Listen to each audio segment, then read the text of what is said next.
Salve, salve! Acho que eu estou gravando, é a primeira vez que eu estou fazendo. Peço que vocês tenham um pouquinho de paciência comigo. Bom, o objetivo dessa gravação é deixar claro para vocês aqui o quadro das pessoas jurídicas no Brasil. Então, eu resolvi gravar para deixar isso à disposição. Vamos ver se funciona, espero que sim. Bom, vou colocar aqui o quadro das pessoas jurídicas só para deixar isso. Depois eu deixo os slides para vocês, eu deixo esses slides disponível para vocês. Bom, eu preciso organizar, então, na cabeça de vocês, quais são as pessoas jurídicas aqui dentro do Brasil. Então, é isso que eu estou querendo mostrar aqui, tá? Então, peraí, deixa eu só dar uma ajustadinha. Não, tem um jeito de eu fazer isso melhor. Aqui, boa. Quero ficar, eu menorzinha, mas quero ficar ali. Bom, as pessoas jurídicas, elas são divididas de várias formas. Elas são basicamente, a primeira divisão que é feita são pessoas jurídicas de direito público, pessoas jurídicas de direito privado. As pessoas jurídicas de direito público, elas têm um tipo de estrutura bastante específica, em que o que vale é o interesse público e, portanto, elas têm que se restringir a determinadas regras. As estruturas de direito público, então, precisam contratar via licitação, contratar bens e serviços, precisam contratar pessoal via concurso, que é algo semelhante à licitação. Você faz uma ampla concorrência com o objetivo de garantir transparência, de garantir que o melhor serviço ou a melhor pessoa seja contratada, de garantir que toda e qualquer pessoa possa ter acesso. Então, é uma série de questões muito interessantes que as pessoas jurídicas de direito público garantem com o objetivo de garantir o interesse público. Bom, deixa ali o direito público, vamos entrar olhar como é que funcionam as pessoas jurídicas de direito público. Pessoas jurídicas de direito público, elas podem ser de direito público externo ou interno. Então, pessoas jurídicas de direito público externo são os estados e as organizações internacionais. Estado é um nome técnico, porque a gente chama comumente de país, né? Então, o Estado é um organismo soberano, composto por território, por população, e que tem esse governo soberano. O que significa um governo soberano? Nenhum outro país pode interferir ali dentro, tá? Esses são os estados. Os estados começam a se organizar no mundo bastante recentemente, e mais recentemente ainda, depois da Segunda Guerra Mundial, as organizações internacionais surgem nesse cenário. Então, as organizações internacionais, elas são um outro tipo de pessoa jurídica de direito público externo, organizadas pela reunião de pessoas jurídicas. Então pode ser a reunião de estados ou a reunião, inclusive, de outras organizações internacionais para atuar em esfera internacional. Então não tem nenhum estado que submeta a essas organizações internacionais. Elas precisam estar sediadas em um território, porque não tem como, precisa ter sede em algum lugar, mas o fato dela estar sediada em algum lugar não implica uma subserviência a esse país. Então, é como se essas organizações fossem soberanas. É por isso que os funcionários que ali trabalham precisam ter de nacionalidades diferentes, por exemplo, justamente para que não se garanta, não se dê prevalência aos interesses de uma determinada nação sobre outra, tá? Essa parte do direito público, essas pessoas jurídicas, elas são regidas pelo direito internacional. Então, não são elas que vão nos interessar para essa disciplina de direito comercial. Ok, pessoas jurídicas de direito público, ainda elas podem ser de direito público interno. Pessoas jurídicas de direito público interno, elas servem internamente dentro do país. Elas não têm representação externa. Isso é muito relevante. Então, por exemplo, nós temos a União, o Estado, o Distrito Federal, os municípios e os órgãos. Os estados, eles não têm representação externa. Significa que os estados não podem fazer um tratado internacional, por exemplo. Quem pode assinar um tratado internacional são apenas os estados. não os estados, países, estados em letra maiúscula. Os estados em letra minúscula, que são os estados membros, eles não têm autonomia para assinar tratados internacionais, tá? Eles podem fazer negócios internacionais, o que é diferente dentro de uma licitação, mas eles não podem assinar tratados com outros países, tá? Então, dentro do direito público interno, eu também tenho duas categorias, a administração direta e a administração indireta. A administração direta é feita por uma pessoa jurídica diretamente. Então, a União tem um CNPJ, ela é uma pessoa jurídica, os estados são outras pessoas jurídicas, e para a consecução dos seus objetivos, e quais são os objetivos de um órgão da administração pública? A garantia do bem da sua população, tá? Do bem-estar do seu povo, do bem-estar da população que está ali sob o jugo daquele ente administrativo. Para isso, então, eles usam os órgãos.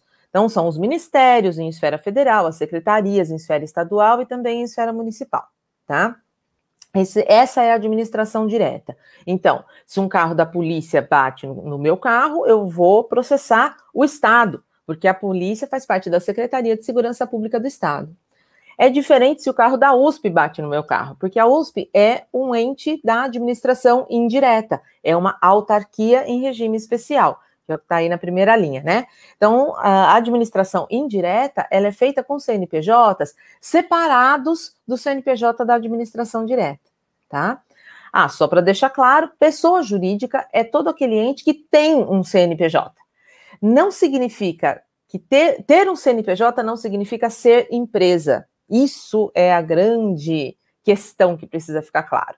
Que o Estado tem um CNPJ, mas ele não é uma empresa. Ele pode ter empresas, mas ele não é uma empresa, tá? Então, administração direta, União, Estado, Distrito Federal, municípios e os seus órgãos. A administração indireta tem várias estruturas. Autarquias, elas podem ser em regime especial ou não. As autarquias, o que elas têm de especial é que elas são separadas da entidade que a criou, e elas têm autonomia. Elas não têm independência, mas elas têm autonomia. Ou seja, a autoridade que a criou vai, por exemplo, enviar uma parcela do orçamento, e ela tem autonomia para gerenciar aquele orçamento da forma como entender melhor.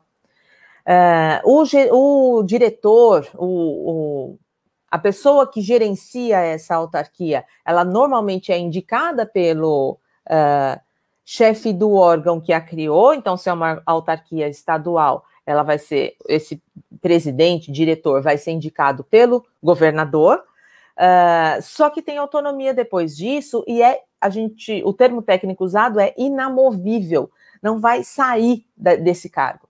E o objetivo disso é que ela seja sempre autônoma, que isso não mude ao sabor da política.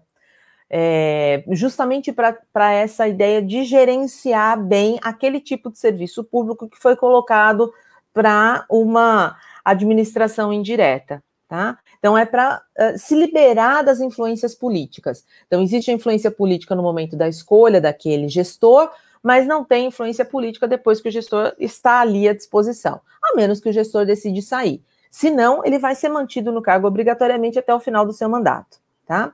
As autarquias, normalmente, os presidentes têm mandatos de 3 anos e também fazem contratação por via concursal e licitações, tudo do mesmo jeito. As universidades são autarquias em regime especial porque elas indicam o seu reitor, por exemplo, que vai ser escolhido pelo governador, mas a partir de uma lista tríplice. Esse reitor fica por 4 anos e não por 3, então ela tem algumas especificidades um pouco diferentes das autarquias comuns. E o objetivo é prestar serviços públicos especializados. Além das autarquias, existem as agências reguladoras.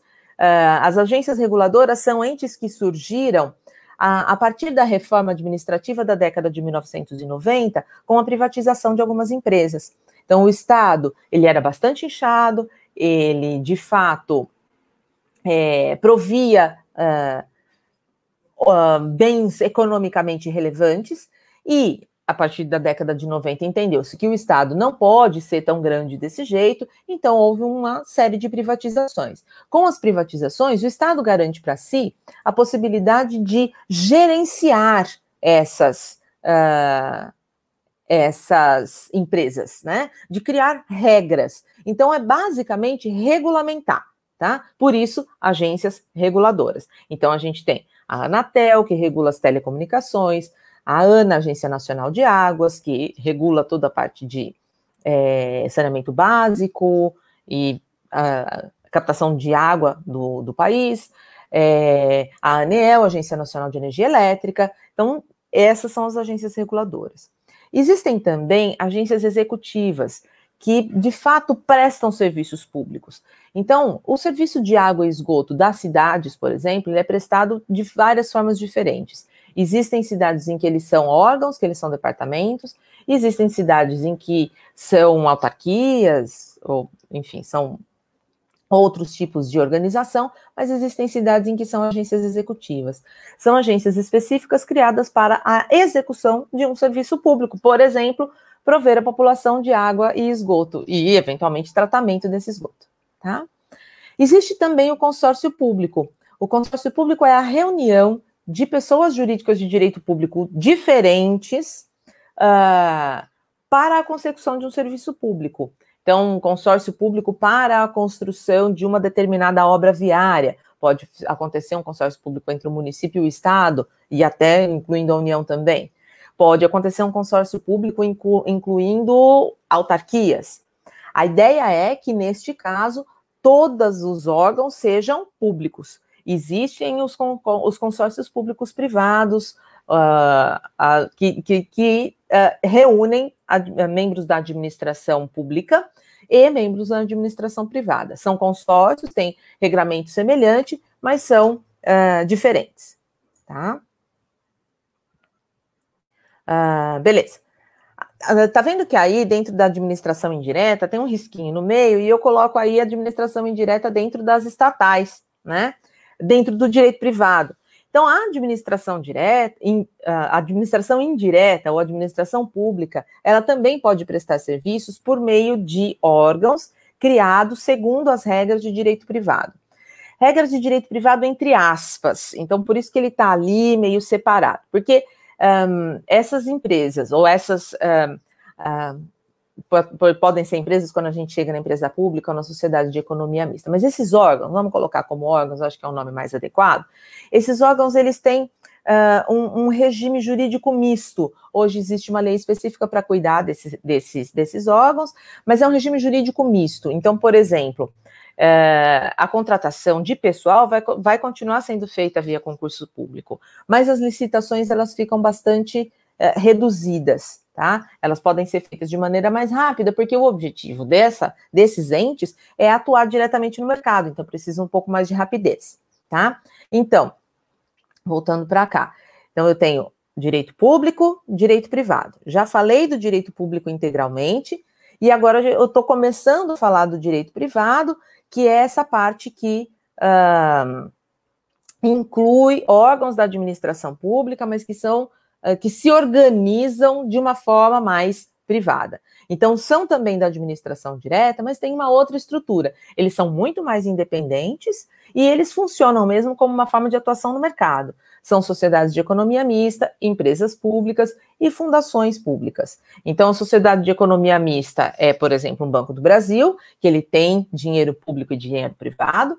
Uma empresa pública, por exemplo, é a Caixa Econômica Federal, que tem dinheiro só público, e a ideia seria que o poder público não atuasse como banco, mas, neste caso, entra numa exceção, e é bastante relevante para poder reduzir ou interferir no mercado, por exemplo, reduzindo taxas de financiamento. Então, o papel da Caixa Econômica Federal para o financiamento habitacional é muito grande, porque ele acaba puxando as taxas para baixo, gerando concorrência.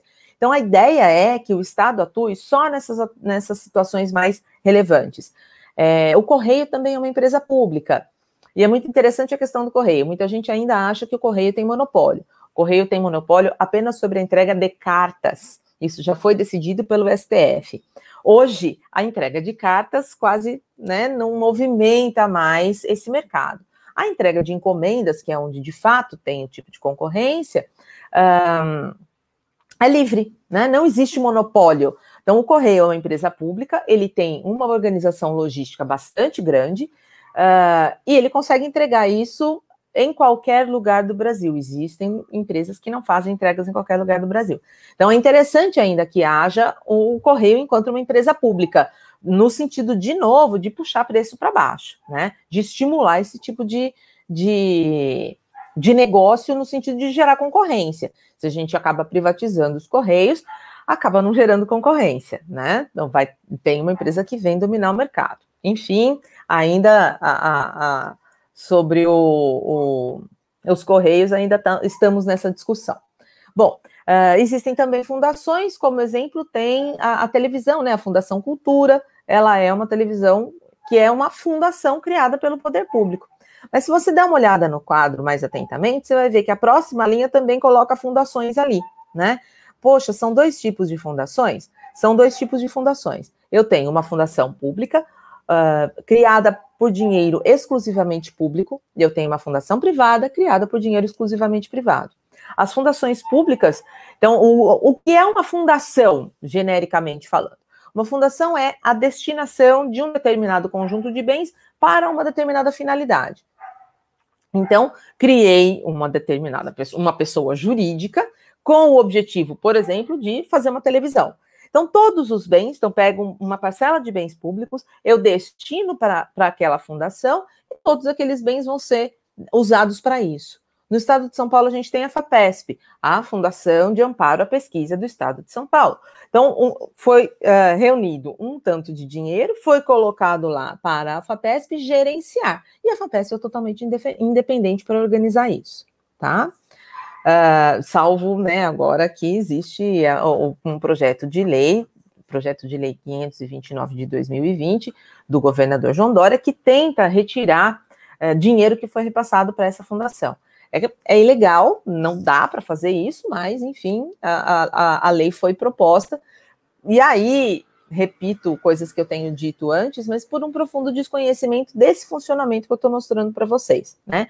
De que são entidades de direito público autônomas e que o Estado ele não pode mexer. Uma vez que esse dinheiro foi transferido, ele não pode interferir nisso. Eventualmente, ele pode não transferir o dinheiro, mas ele não pode mexer nesse dinheiro que já foi transferido. É em razão desta estrutura que eu estou mostrando para vocês, tá? Bom, voltamos aqui para a estrutura, porque eu falei entidades de direito público, entidades de direito privado, direito público externo e interno, direito privado estatais. Agora, eu passo direto para falar do direito privado não estatais, né? Aqui é onde a gente tem, de fato, a atuação do ente privado. Então, qualquer pessoa pode criar uma empresa aí, porque não necessariamente uma empresa, uma pessoa jurídica, porque a gente vai ver cooperativas, por exemplo, não são empresas. Essas pessoas jurídicas, então, elas estão livres, porque aqui o que vale é o princípio da autonomia da vontade, tá? Se eu quiser, qualquer pessoa que quiser, ela pode criar apenas seguindo a regulamentação do Estado para isso, tá? Bom, então a gente começa com as fundações de novo. Pode ser que uma pessoa resolva criar uma fundação. A Xuxa resolveu, ela tem a Fundação Xuxa Meneghel, tem a Fundação Ayrton Senna. Então, as pessoas podem decidir criar isso estando vivas ou pós-mortem. Pode-se deixar todo o seu... a sua herança, por exemplo, pode ser deixada para criar uma fundação. É muito comum que isso aconteça. Então, o fundador, ele cria a fundação, ele organiza o estatuto jurídico, ele entrega os bens e a fundação não é mais dele. Ele não vai necessariamente ser o presidente.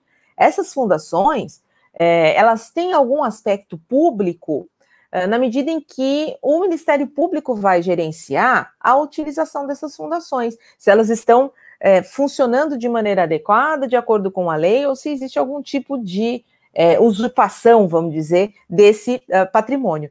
Então, a gente tem ligada à FEAP a Fundace. Existem várias fundações ligadas à universidade, que é uma forma de prestar um serviço público, mas com uma organização privada que torna essa prestação um pouco mais simples, porque você não precisa contratar as pessoas por concurso público, você não precisa fazer licitação. Você tem como, então, concorrer no mercado. Então, a Fundace, por exemplo, oferece cursos de MBA. São cursos extracurriculares, que podem ser, tanto fornecidos por qualquer entidade privada e tem condições, então, de concorrer com outras entidades privadas no mercado, tá? Porque ganha essa agilidade de não precisar fazer licitação e não precisar contratar por serviço público, tá? Mas presta contas para o Ministério Público por quem tem interesse público, tá? Aí, depois das fundações, nós temos as associações. As associações são conjuntos de pessoas que resolvem atuar conjuntamente para a consecução de um fim comum.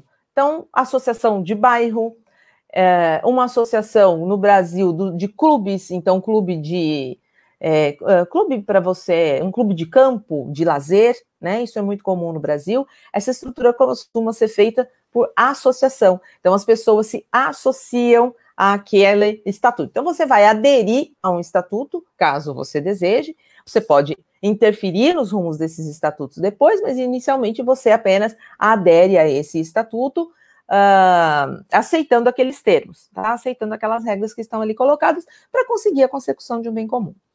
E a outra entidade que nós temos são os partidos políticos, que tem um regramento todo específico para a sua organização, mas a primeira providência que precisa ser tomada para quem quiser criar um partido político é abrir um CNPJ, né? Então, ele abre um CNPJ com a subscrição de 100 pessoas que não estejam filiadas a nenhum tipo de partido político, e aí ele vai requerer o registro disso no TSE. Como que isso acontece é matéria para um outro vídeo, se alguém quiser saber. Bom, aí além disso a gente tem também as organizações religiosas. Então toda e qualquer igreja também precisa ter um CNPJ. Ela tem um regime tributário diferenciado, mas ela tem um CNPJ de qualquer jeito, tá? Então, até aqui a gente está cuidando então de pessoas jurídicas não estatais, mas que têm algum tipo de interesse público. E veja, não existe uma ONG aí, né? Então, o que é a ONG, que é a organização não governamental? É uma organização que tem um interesse público, mas que ela é organizada de maneira privada. Então, ela tem uma dessas estruturas aí. Ela vai ser fundação, ela vai ser associação, em regra, tá? Ela não pode ser muita outra coisa além disso. Cooperativa pode ser também, mas ela não vai ser nada muito além disso, tá? O que ela pode depois é se qualificar como uma OCIP, que é uma organização que pode fazer contratos com serviço público, mas é uma qualificação. Juridicamente falando, ela vai ser fundação ou associação, tá? Bom, a gente vem agora para o quadro da sociedade. Então, a sociedade é onde, de fato, pode acontecer uma atividade empresarial.